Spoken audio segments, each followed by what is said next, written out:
Are they keeping the sign on longer at night or what? Not very nice. Let us bow our heads and give thanks for the jokes we're about to receive. It's a nice audience tonight. Great crowd. Trained well. What we should do, have you seen? That's all right. Heel, sit. Laugh. Good audience. Here's a yummy.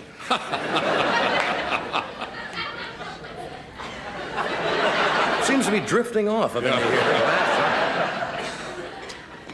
You know, today is officially the start of the flu season. How do they determine what is officially the start of the flu season? Do we still go in and supposed to get shots or something? What is it this year we're going to get? They had last year was the A type. There was the Russian. There was the what? London. There was the London type, the Hong Kong flu for a year. There's nothing you do about it. The only one who's really safe is Gerald Ford, because when he left the White House, they gave him all of that swine flu vaccine. Do you remember that winter? Mm-hmm. Oh, it was about 4 years ago? Yeah. Uh-oh. First case. First case right there. Remember they spent something like $130 million to come up with a cure for which there was no known disease. Swine flu vaccine. Anyway, to take precautions, you should go see your doctor. So today, because I had to get some material anyway. You went to your doctor? What? You went to your doctor? Went to my doctor. My doctor. You've met him before. Yes. Mandrake Curvy is his name. Little weird. Good doctor, but for example, you go in, he asks you to undress. He chills a bottle of white wine and puts on Ravel's Bolero. And then if you have trouble, you know, filling that little bottle, yeah. If you have a problem, he joins you. Weird. How many people follow baseball? Well, Los Angeles Dodgers lost again to Houston. I feel sorry for manager Tom Lasorda. He's got a lot to lose. He's got a commercial at stake. Have you been watching the official new fall television season? We're now into it. Anyway, CBS the other night kicked off with a cultural landmark. A 2-hour updated version of The Return of the Beverly Hillbillies. It was updated. In this episode, the Clampetts discovered that they are the only Ozark rich family who were rich enough to benefit from Reagan's tax cuts. There was a joke there, and I blew it. Good night. I saw something advertised coming up this week. The idea is, you got to knock off the competition. The competition is vicious. And, for example, NBC, they've been having a little ratings problem, wouldn't you say? Yes. They're trying these made-for-movies. Tomorrow night, there's a made-for-television movie I want to tell you about. You won't miss this. It's Valerie Bertinelli in a thing called Marcy, Portrait of a Frigid Call Girl. See, that's an attention getter, and co-starring Sonny Bono as Cadillac Pete. Well, the hot issue today, this is kind of interesting. According to a poll of the Los Angeles Times, 56% of the Americans polled were opposed to Reagan's plan to sell AWACS. Now, what's the official name for that? Air warning, radar surveillance planes, very sophisticated technical equipment. What is it? Distant early warning. Distance early warning. Well, that doesn't make up AWAC, does it?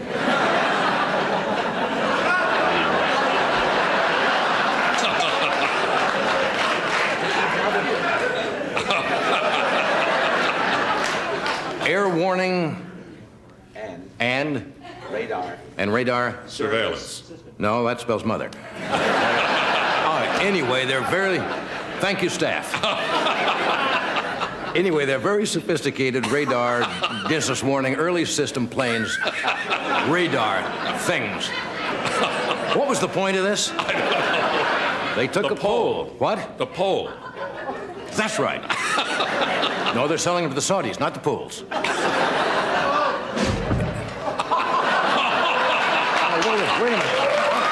minute. Look. Aid the press. Thank you.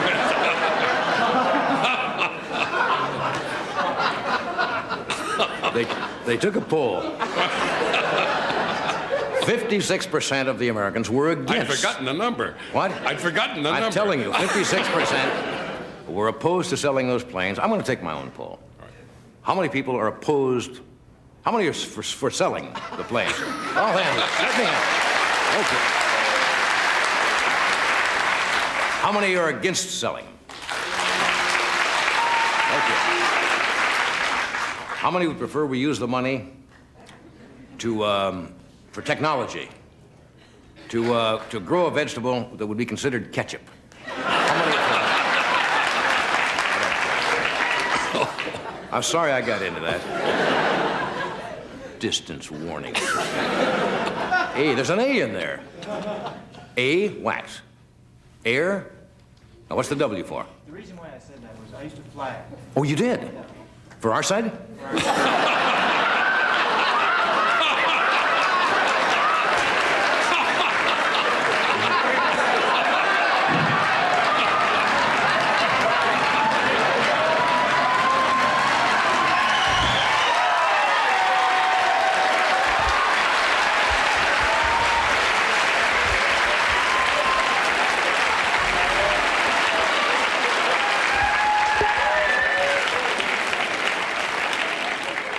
All right, there's air.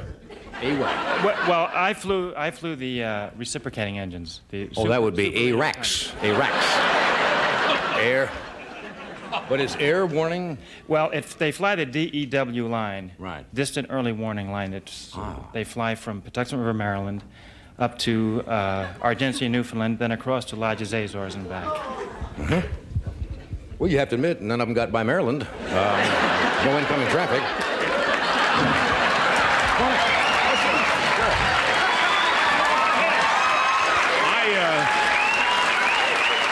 I used to fly the Corsair. That was the F4U. We used to fly fighter cover over the You flew AWACS. the Corsair? The Corsair, yes. On our side? Yes, on our side. Okay. We were together. Good. Yeah. Any other flyers here? Come up here. Ross, did you fly? Ross. Come on, Ross. Here, get up here. Get a nice seat there. This is Ross Tompkins, who during the next war will be used as a hostage. Just like last. This isn't bad up here. This is a nice seat. This is really great. You've been a wonderful audience.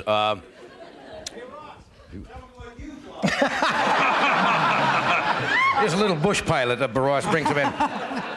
Anyway, I should tell him on the other channel tonight, in case you don't want to watch our show, Merv Griffin is doing another one of those wonderful theme shows that Merv does with, only Merv can do them so well. Tonight he's having Howard Cosell, Billy Martin, Tom Snyder, and Alan Hamill. And the subject is they're all going to discuss the importance of having a friend.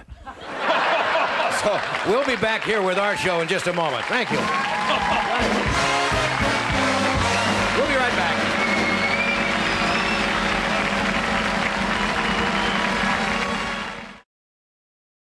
Hello there. From high top to boom mic. Yes. I've never been up there. That's What? great. That's frightening up there. You could fall off and hurt yourself. We got it, John. Got what? We have it too, Bob. The It's definition. Air Warning Advanced Control System. Is that right? Is that what you have, Bob? Nope. What do you have, Bob? It's Airborne Warning and Control Systems. And that's the A. And control systems. Well, anyway, we got it pretty well. We got it nailed. right. That's not sale. It has to do with detecting early Yes. warning control advances.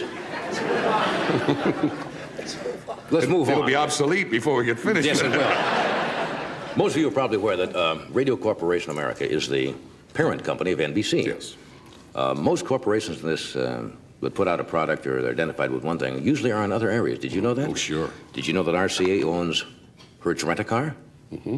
And Banquet Frozen Foods is owned by Radio Corporation of America. We did some research on some of the larger corporations in this country, some of the companies in this countries. Did you know Mobil Oil owns Hefty Trash Bags? And also Montgomery Ward? The Borden Company also makes Elmer's glue. General Mills, besides producing food products, also owns Parker Brothers board games and Lacoste sportswear. Those are the shirts I get the little alligator on. Nabisco manufactures Salmonex and Aquavelva. Ralston Purina, they're on for it, don't we have other sponsors? Produces cat food, owns the Jack in the Box restaurant chain. And produces. And the St. Louis Blues hockey team. Standard Brands is the company behind Planters Peanuts as well as Flashman's Gin. You probably knew that, yes. Okay. Avon, you all know, puts out a line of cosmetics, right? Did you know that the Avon Company also owns Tiffany's jewelry store? Wow. That's what it says. Cheeseboro Ponds, Incorporated, they make Vaseline. They make Ragu spaghetti sauce, Q-tips, and Adolph's meat tenderizer. Revlon makes Charlie's perfume and Tums antacid. American Home Products makes Chef Boyardee spaghetti and meatballs, Black Flag Roach Motel, Gouldens mustard, and Preparation H. Never mix those last two products up, or you will have a hot dog that I suppose keeps getting smaller and smaller before you...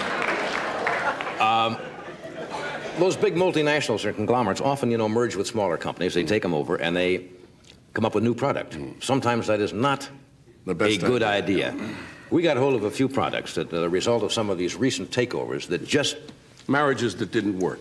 You could say that. And matter of fact, you did say that. Now, sometimes, a company's reputation for excellence in one area does not necessarily apply to their new product. Right. As we found out here, this was the Mr. Drano coffee maker. Didn't work. Didn't work out, you see. Give you an idea where this is going. We do one just to kind of set the tempo of the bit. What's next? Well, I don't know what's next, but I guess it doesn't make too much difference. Here's one that didn't work out. You have to see this here. Yeah. This is Ban Roll-On Champagne. Didn't work. Ban Company apparently bought into a vineyard, you see, and that's the way these things came together.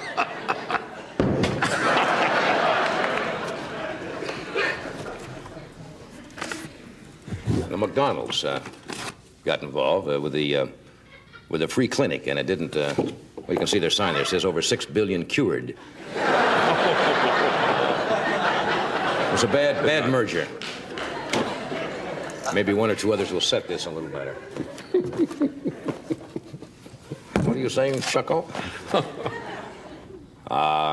Let's see, one man who becomes important in one area tried to cash in on another man's product. For example, here are famous Idi Amin chocolate chip cookies. Bad.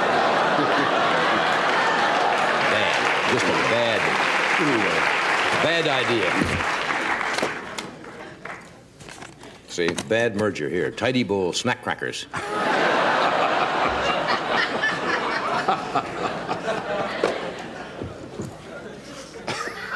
Here's one I rather like.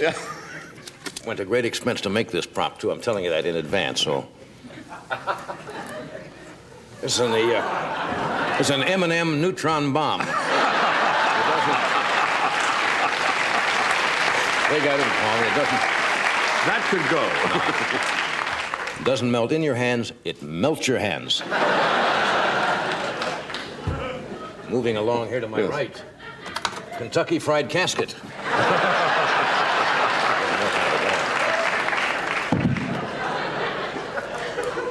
Oscar Mayer all beef sunglasses. And you can actually eat the glasses, and that's not a bad idea. Long trip, get a little hungry, and you... Cracker Jacks birth control pills.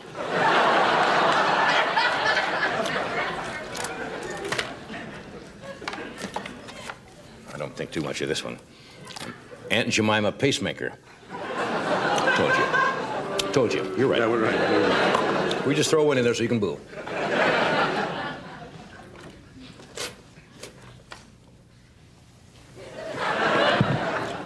Charmin stereo headphones.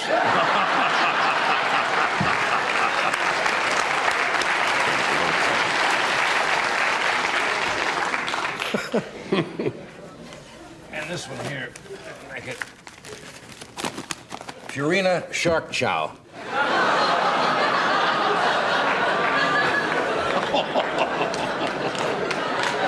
Get it out of your system. All right, it's okay. I think that's all we have, isn't it? That's all we have. Well, I think that's enough. All right, we'll be back. I didn't announce on the show. Did you tell them who we had tonight? Earlier, but... We have Martin Mull, we have James Wood, fine actor, and a young man you'll meet in a moment who's one of the, I don't think he's a regular, but sometimes hosts is one of the hosts, right? 10-year-old Peter Billingsley is with us from Real People tonight. So we'll do this and we'll be right back with young Mr. Billingsley. My first guest tonight is one of the hosts of Real People, which, as you know, is on NBC Wednesday nights at 8. He's also in the movie Paternity with Burt Reynolds, and he's done over 100 commercials. He started at the age of 4, and now he's at the ripe old age of 10 years old. Would you welcome Peter Billingsley?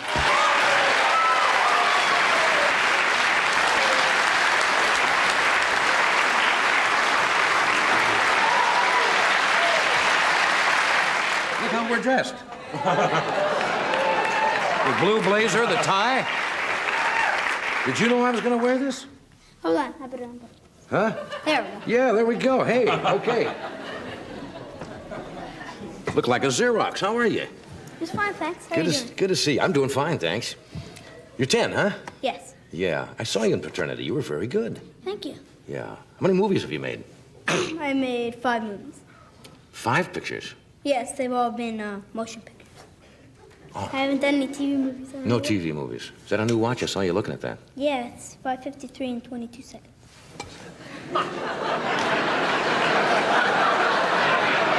I've got... That's when we're doing the show the same day. I've got 5:56. 3 is right. 5:53 is right.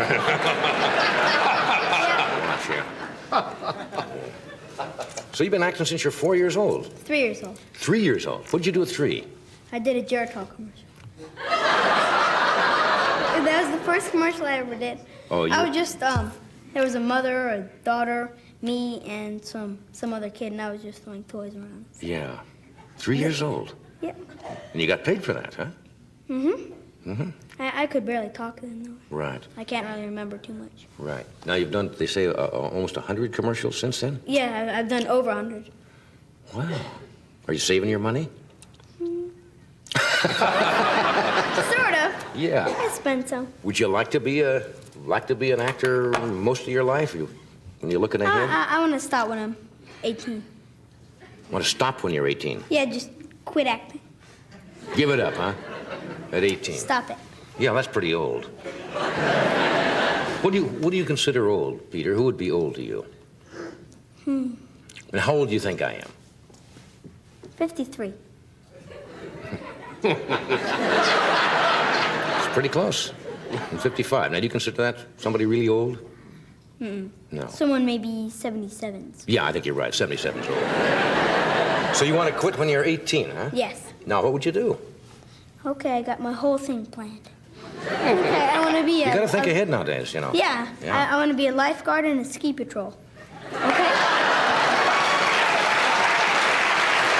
It's not... You know, it's not too early to think ahead what you want to do.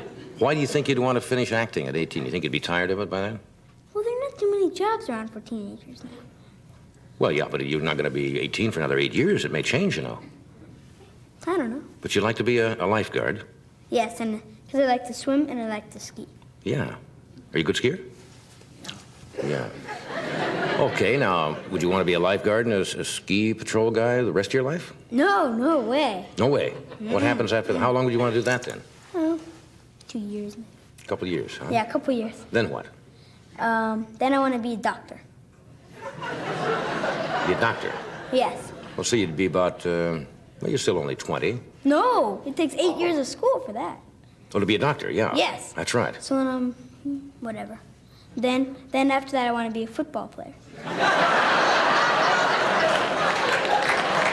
Well, let's see, that would make it, now let's see, let's say you started as a doctor at 20, 8 years, you got interning and all that, you know, medical school, college. Yeah, be a doctor for a couple weeks and then. Just build up a practice and then shut them down real fast. Yeah. Because I gotta fit in my football career if I'm gonna. Well, now that would make you close to 30 years of age if it's when you start your football career. That's kind of old to start playing football, I'll isn't it? just be the oldest football player ever. You just might. There are some players, I guess, that are still playing in their 30s. Yeah, some baseball players that were nearly in their 40s. Yeah, Minnie Musa or whatever. yeah. So you like... And then after football, Right. I want to own a pizza store. You've got a lot of things you're going to do, right? So it's going to be a lifeguard, ski patrol, then doctor. What kind of, any specialty in doctor, or just...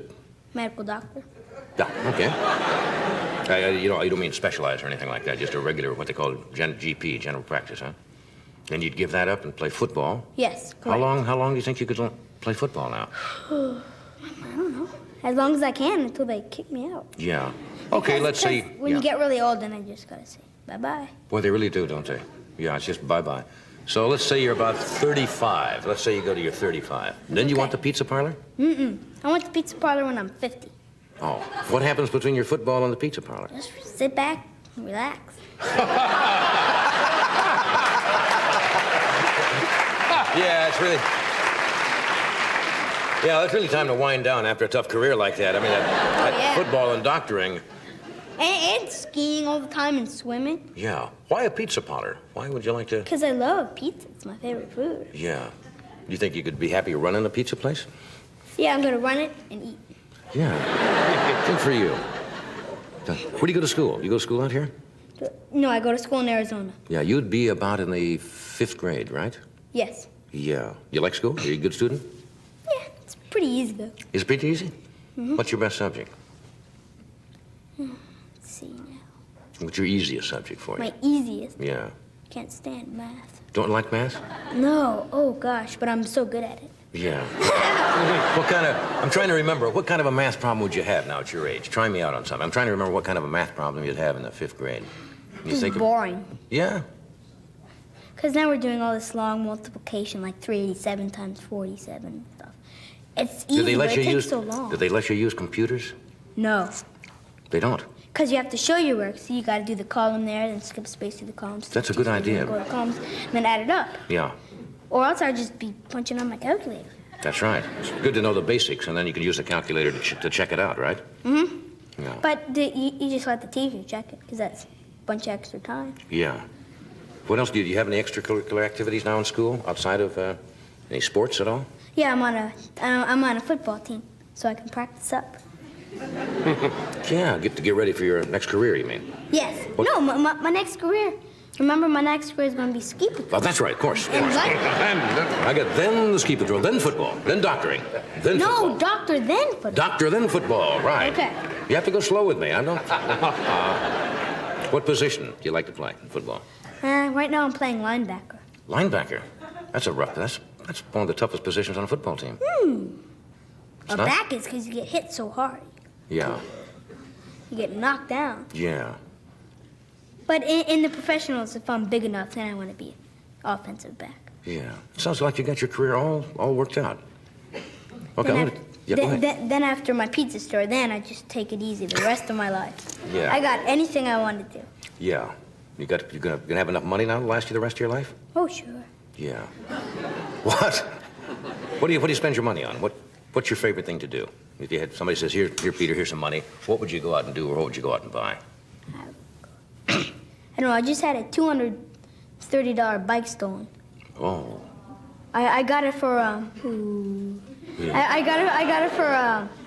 got it for Christmas. Oh, that's and then too bad. about 3 weeks later, a dummy in our family left the garage door open. Well, we certainly won't mention any names, will we?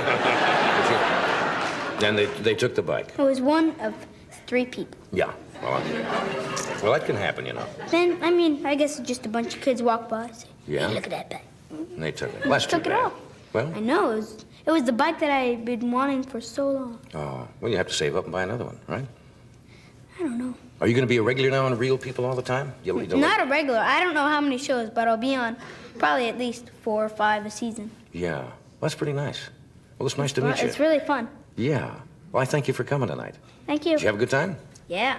Okay. Thank you. Well, thank you, Peter. Thanks for being here. Good luck. We'll see you soon.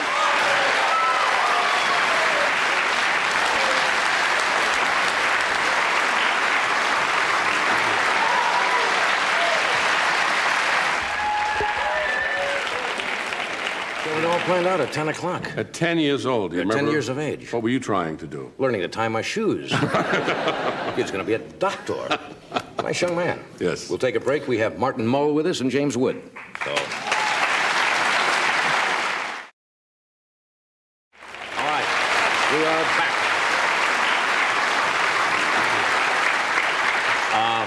Martin Mull's here tonight. He's a very amusing guy. He breaks me up, and he has sat in here on several occasions, and he'll be appearing in Portland, Oregon, October the 16th at the University of Oregon. Would you welcome Mr. Martin Mull?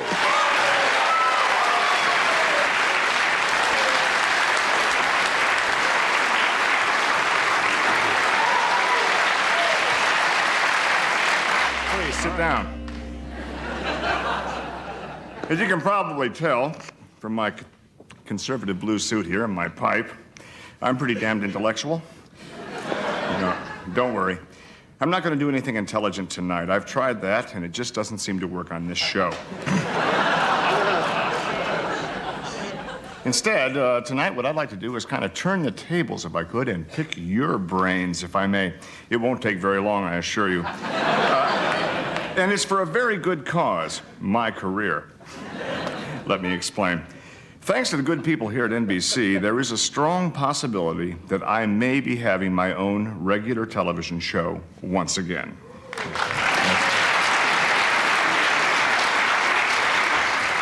I'm sure you're as thrilled as I am. I don't want to get your hopes up prematurely, but let's just say that at this point it is legally possible. Okay? Oh, sure, it's been fun meeting people like Ricardo Montalban on the talk shows, but I feel that the time has actually come for something just a smidge more meaningful, and frankly, I've got kind of cold feet about it. I've always been afraid that if I ever had my own show, it wouldn't appeal to the majority of the American people, which I think is a reasonable fear, considering I've never even met the majority of the American people. Fortunately for all of us, the majority has recently shown themselves and how they feel about television and its moral content. I think you know who I'm referring to. The word majority, of course, means most of us, so it would stand to reason that it must be most of you here tonight. Well, what a lucky break for me. You people could really be a big help, if you don't mind, in helping me put the show together. Now, I have boiled the show down to a few different ideas. Some of them may appeal to you, some may not. You are the majority. You be the judge. I'll read the different ideas. Your applause will act as your vote. Okay? Thank you. Now, I'll be playing the part of a guy named Bob. Is that okay? Okay. Good. Good. Now, Bob is either A, a minister, B, a Boy Scout leader, C, runs an adult bookstore.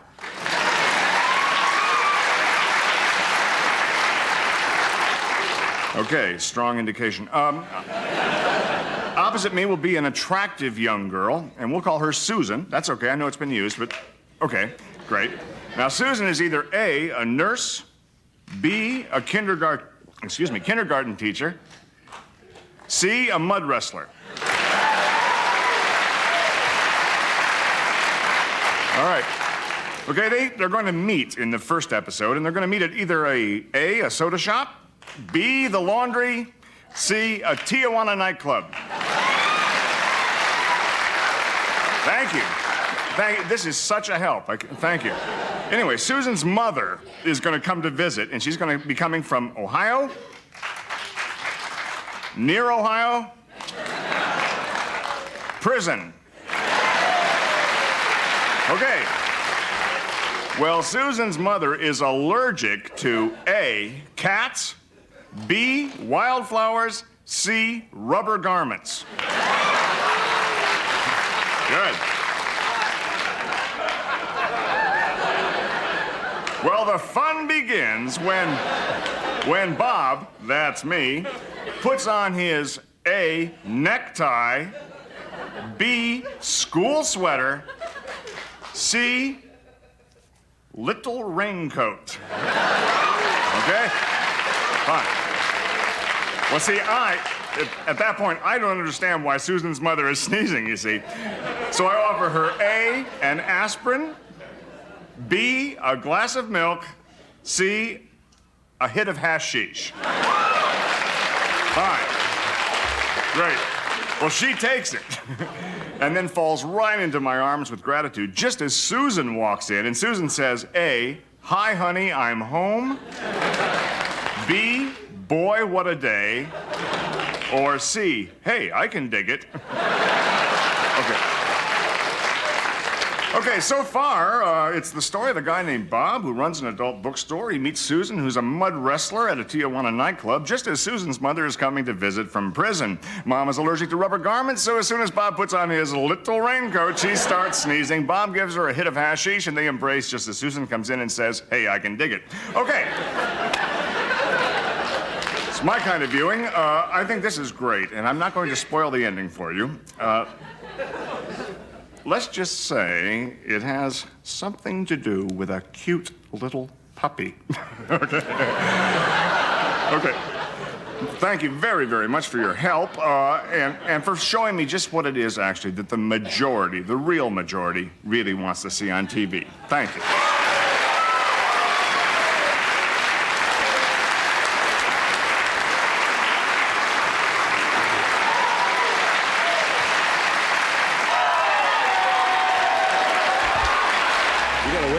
I think it's going to be a You good got show. a winner. Prime time, about 8 o'clock. Yep. We'll do this. We'll be right back.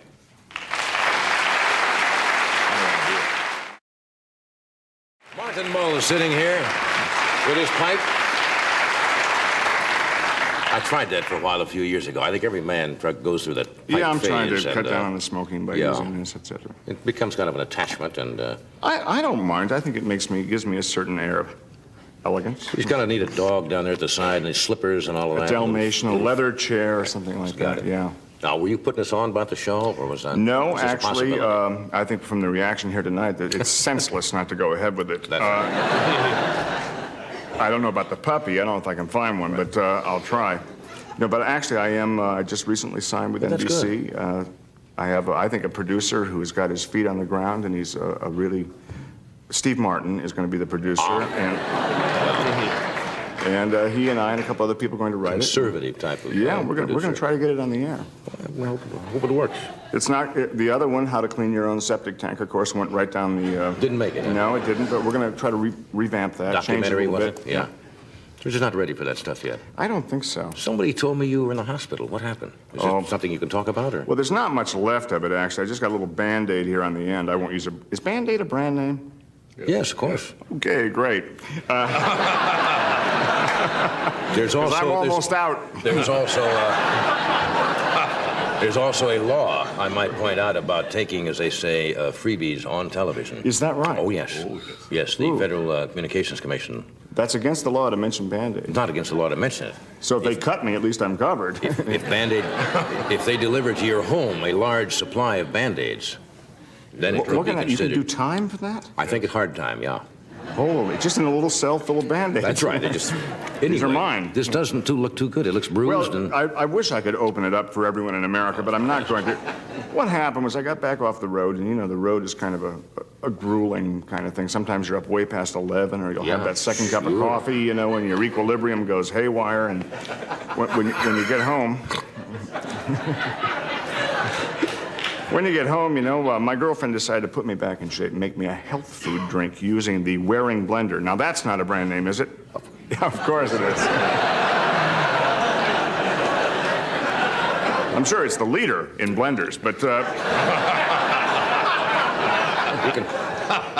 anyway, so we couldn't get the little blade thing out. Right. And so I'm kind of fixing it. I'm saying, well, I think the problem is here, and I have my fingers right in the blade. Don't tell me. And Wendy said, well, I think the problem is it's not plugged in. You're kidding. Are you serious? And my mistake, I had left it on puree.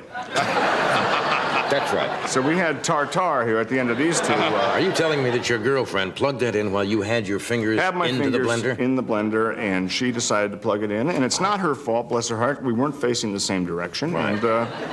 And so we got rushed to the emergency ward, and you go in there. Stitches and so forth. Well, before I even had the stitches, the first thing you do, my whole hand is in ice and a big towel, and it's dripping with crimson. Is that a plug? No, I don't think so. Oh, I thought. Well, you said that into the camera. I It thought could there be a was product now, though. Anyway, the first thing they make you do is sign for the money. Oh, yes. Who's going to pay for the thing? And that kind of disoriented me a little bit. But I went in and found out that the #1 hand surgeon in all of California, I guess, or even more. In fact, I'll give him a plug, Dr. Charles Lane. It's not a brand name, but he's a great surgeon. Happened to be right across the hall giving a lecture to some immigrants, and that is a brand name, of course. We're coming out with those. They're good for every household. They clean, they do anything you want. So he sewed it up, and everything is fine. Well, you certainly are. We'll be back after this word from Cadillac. Not a sponsor.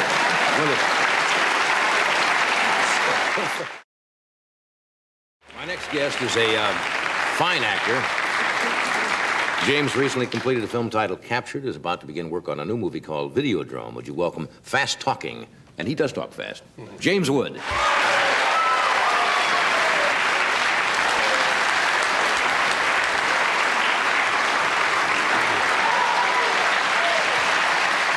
If somebody gets out here quick. Hey, listen, it's 1 hour now. You got to make your time count. Yeah, how are you? I'm fine. Just fine. Yeah. I spent the day yesterday in a body cast for this movie. Videodrome? For Videodrome, yeah. They were doing some special effects, and Rick Baker, who's the top guy in the business, said, "Look, we got to take some casts of your body." And so, I mean, why would you want to, challenge that? I said, "Sure, fine, I'll come on over." And I'm sitting there in like plaster up to my waist, and then they said, "Okay, well, it's lunch, so we're going to come back in a couple hours and take it easy."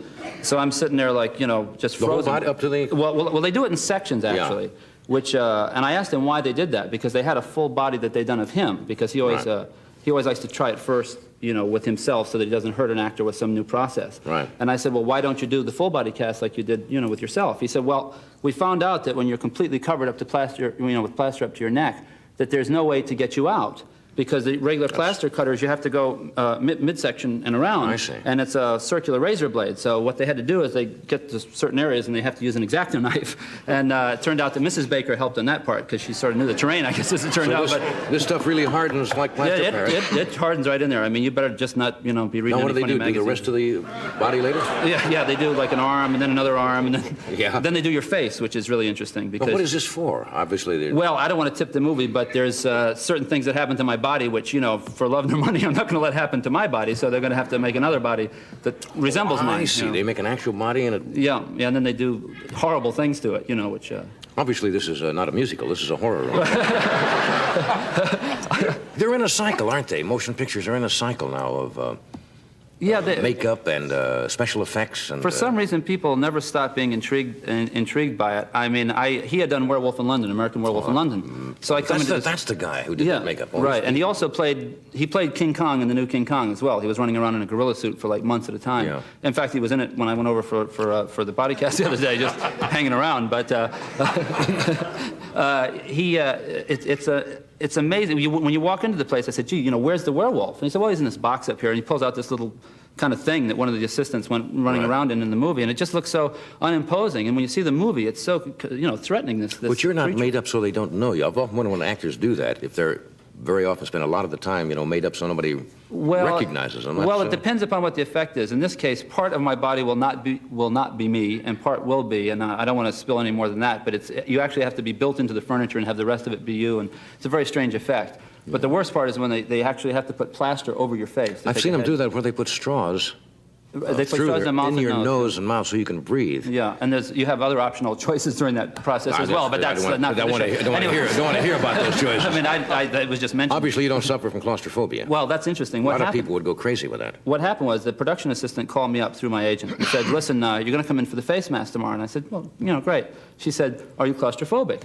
And I said, well, I don't like being in 747s, but anything, bigger than that is okay. I don't know about... And she said, well, if you are, we have a doctor for you to go to. And I mean, they actually had arranged for me to go to a psychiatrist for an hour, to sit there, I guess, with straws in my nose for 15 minutes to see how it felt, And, but he told me a story. Was it a drive-in psychiatrist? I mean, 1 hour they send you and bring you back? McDonald's a free clinic, 6 billion served.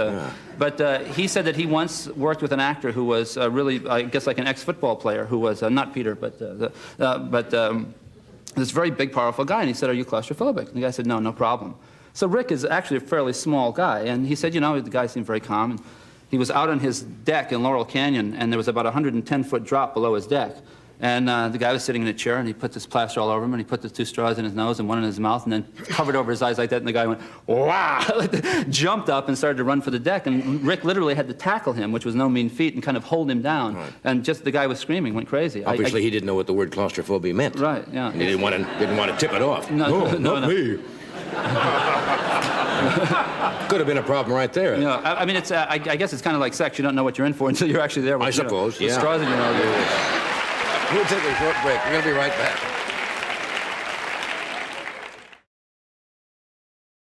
You know, you're the only guest I know, James, who could get all of that in the short time we had, because you normally talk fast anyway. No, not, I don't know, it just sort of happened. Anyway, to make a long story short.